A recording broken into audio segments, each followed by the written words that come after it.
आपने time travel के बारे में किसी मूवी या कार्टून में तो जरूर देखा होगा, वरना सुना तो जरूर होगा।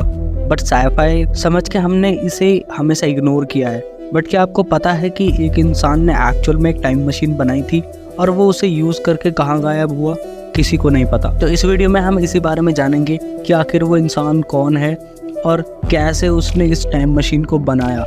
वीडियो शुरू होने से पहले चैनल को सब्सक्राइब कर लो अगर आपको इस टाइप का कंटेंट पसंद है तो। माइक मार्कम नाम के इंसान ने टाइम ट्रैवल मशीन को बनाया था, बट ये लड़का कुछ एक्स्ट्रा ऑर्डिनरी नहीं था। ये भी हमारी तरह एक नॉर्मल फैमिली से बिलोंग करता था। ऊपर से पैसे की किल्लत की वजह से माइक ने काफ़ी मुश्किल से अपनी शुरुआती पढ़ाई पूरी करी, बट उसके बाद उसने पढ़ाई छोड़ दी। पर फिर भी उसकी हालत कुछ खास ठीक नहीं थी और इस वजह से 1995 में उसने दोबारा पढ़ाई करने की सोची। पैसे की किल्लत होने के बावजूद भी जैसे तैसे माइक ने अपनी इंजीनियरिंग की पढ़ाई पूरी की, पर उसके बावजूद भी उसे कोई नौकरी नहीं मिली। बट एक दिन एक इलेक्ट्रिकल डिवाइस जेकब सिलेंडर के साथ माइक कुछ एक्सपेरिमेंट कर रहा था। जेकब सिलेंडर एक इलेक्ट्रिकल डिवाइस होता है जो कि इलेक्ट्रिसिटी के पाथ को दिखाता है कि किस तरह इलेक्ट्रिसिटी ट्रैवल करती है। जेकब सिलेंडर में ट्रांसफार्मर होता है जो कि दो मेटल रॉड से जुड़ा हुआ होता है और एक परफेक्ट डिस्टेंस में होने के कारण दोनों रॉड्स में इलेक्ट्रिसिटी पास करने पर इलेक्ट्रॉन्स एक दूसरे से दूर भागने लगते हैं और रॉड्स के एंड पर आने के बाद वो गायब हो जाता है। और इसे देखने के बाद माइक को समझ में आ गया कि मेटल के अलावा एयर को भी इलेक्ट्रिसिटी का कंडक्टर बनाया जा सकता है। और फिर माइक ने जेकब सिलेंडर को और मॉडिफाई करना शुरू कर दिया।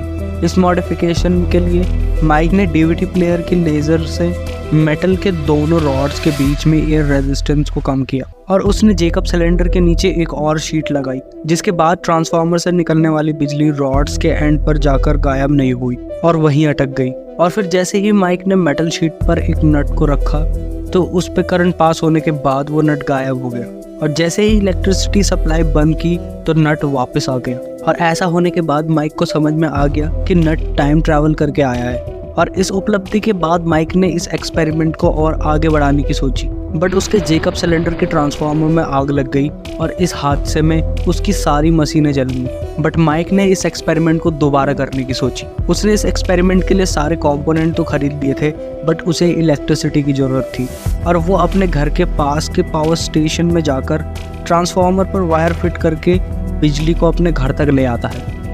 इसकी मदद से वो काफ़ी बड़ा जेकब सिलेंडर तैयार कर लेता है जो कि पिछले वाले से 40 गुना ज़्यादा बड़ा था।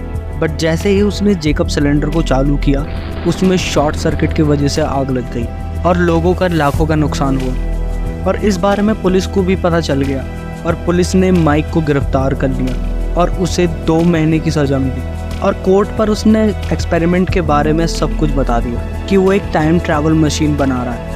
बट जज को लगा कि माइक मजाक कर रहा है या फिर ये पागल है। बट इस घटना के बाद वो कैंसस शहर में काफ़ी ज़्यादा पॉपुलर हो जाता है। जेल से छूटने के बाद उसे एक लाइव शो में बुलाया जाता है और उस लाइव शो में उसने अपनी पूरी कहानी बताई। और इस दौरान माइक को टाइम मशीन बनाने के लिए फंडिंग मिलने लगी और फंडिंग मिलने के तुरंत बाद वो दोबारा टाइम मशीन बनाने में लग जाता है और उसने कुछ महीने बाद पूरी टाइम मशीन बना दी। और इस एक्सपेरिमेंट के लिए वो पास के पावर स्टेशन में 3 गीगावाट इलेक्ट्रिसिटी की मांग करने के लिए चला गया ताकि वो इस एक्सपेरिमेंट को कर सके और उसे इलेक्ट्रिसिटी मिल भी जाती है। और उसके बाद वो एक प्रेस कॉन्फ्रेंस में लोगों को बताता है कि मैं टाइम ट्रैवल करने वाला हूँ और मैं अपना फ़ोन भी लेके जाऊँगा ताकि मैं आपको फ्यूचर में जो भी मैंने देखा उसको रिकॉर्ड करके आपको वापस आके दिखा सकूँ। और उसके बाद वो एक्सपेरिमेंट करने चला जाता है और वो अपने टाइम ट्रैवल वाले रूम के बाहर कुछ लोगों को विटनेस के लिए बुलाता है ताकि उसके फ्यूचर में जाने के बाद वो रूम को चेक कर सके कि उसने टाइम ट्रैवल किया भी है या फिर वो छुप गया। और जैसे ही माइक टाइम ट्रैवल मशीन को यूज़ करता है उसके कुछ देर बाद वो लोग कमरे के अंदर आते हैं और चेक करते हैं तो वहाँ से माइक मार्कम गायब रहता है। और उसके बाद वो मार्कम के फ़ोन पर कॉल भी करते हैं तो वो नॉट रीचेबल आता है और पूरी दुनिया में माइक मार्कम के गायब होने की खबर फैल जाती है। और पुलिस की खोजबीन के बाद पता चलता है कि 1930 में पुलिस को एक लाश मिली थी